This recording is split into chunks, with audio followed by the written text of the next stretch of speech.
Welcome to the Prepped and Polished podcast, the podcast that empowers you to take control of your education, featuring weekly interviews with influencers in the world of education, as well as tutoring tips, lessons, and updates. And now, here's your host. Hi everyone, welcome to another Tutoring Tips episode on the Prepped and Polished podcast. This is Aaron from Prepped and Polished. Please be sure to check out our website, www.preppedandpolished.com, for tutoring in person or online.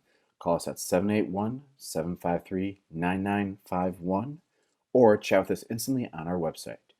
You can join our Prepped and Polished community on Facebook and Twitter. Just search for Prepped and Polished.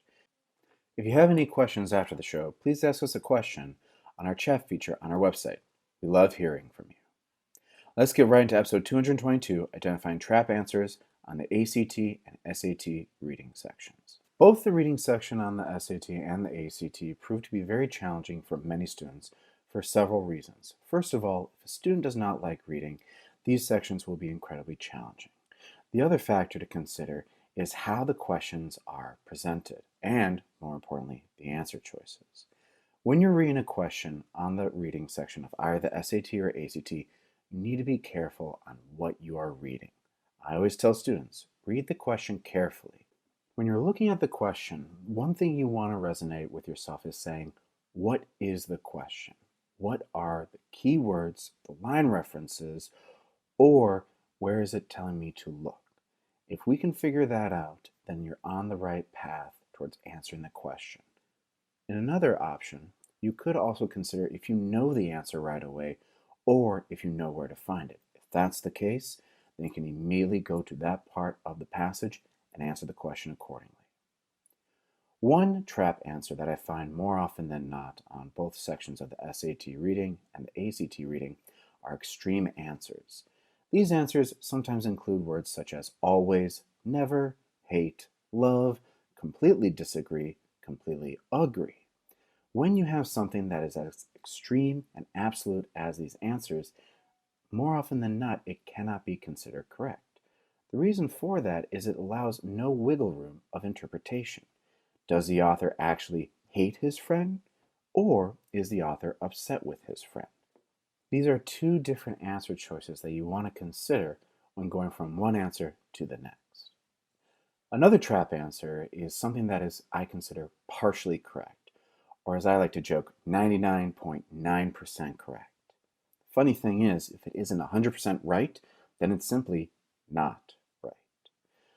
I always read the entire answer because there is going to come a point where in an answer choice, they actually try and change the wording.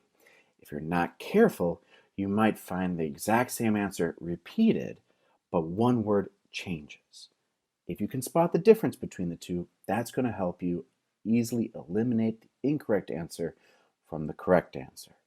Or vice versa, find the correct answer amidst all the incorrect answers. Another trap answer is when the answer choice comes directly from the passage. Now, there's a subtle variation on this type of trap answer. The first one is when you have an answer, but it doesn't actually answer the question.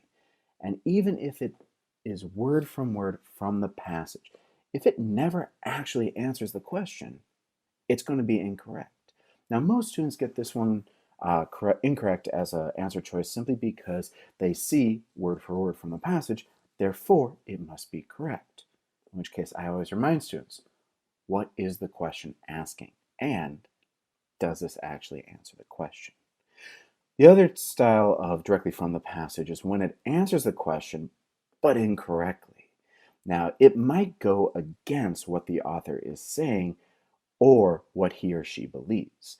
So again, when we're looking at what is the main idea from the passage, you want to ensure that that answer choice about what the author believes coincides with that answer. If it doesn't, eliminate it. Now, many of these answer choices, when you're going through it, a student might not be 100% confident about eliminating that answer choice or not eliminating it. And one trap that a lot of students fall prey to is that they over-eliminate. Don't be afraid to hold on to your answer until the end. If you're not 100% sure to get rid of it, hold on to it until you find a better answer.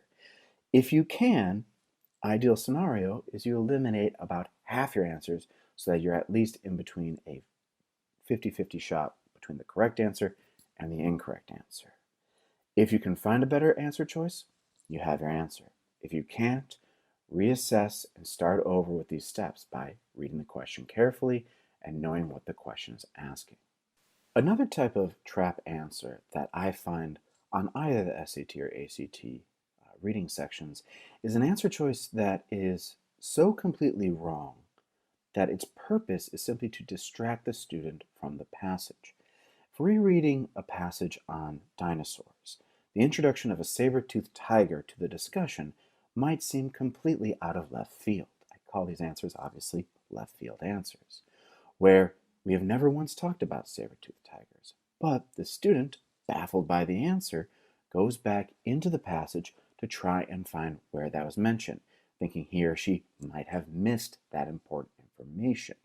Again, this is a tactic to try and get the student to go back to the reading and waste his or her time rereading the passage.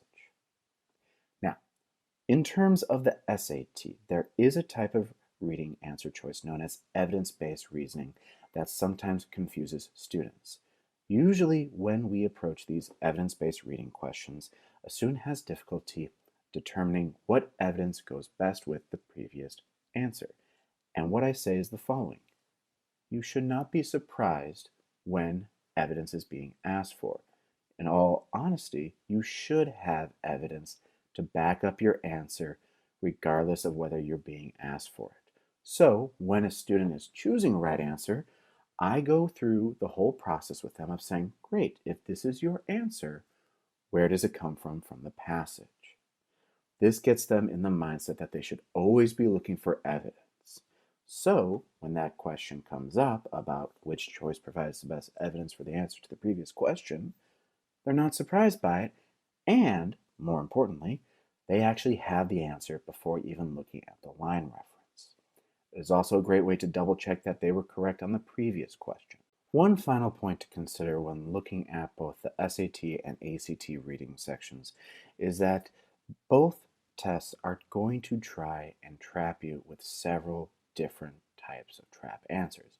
You're not always going to have one extreme answer, one partially correct, one directly from the passage that doesn't answer the question, or one that answers it incorrectly. If you think about that, those are 4 answer choices right there.